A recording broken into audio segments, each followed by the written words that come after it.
Hi everyone, Ryan from Gray's Classic Cars and Bikes. This month we've got coming up this 67 split window Kombi, but as you've probably noticed already, it's a pretty special one and a rare one. It's dual sliding door. Now, there's only a handful of these that came to the country, and there's only a small number that were built in 67 worldwide.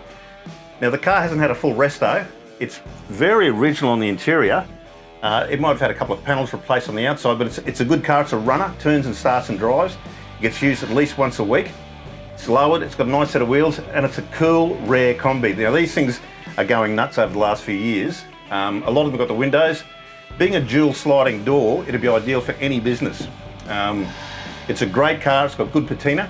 It comes up this month at Gray's online. So if you've got a query about it, shoot us an email to classic@grays.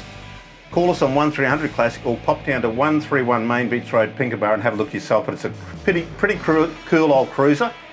And I just love them. I reckon they're a classic car, and if you've got a business you want to promote, early Kombis is definitely the way to go. So give us a call on 1300 Classic or pop us an email to classic@grays.com.au.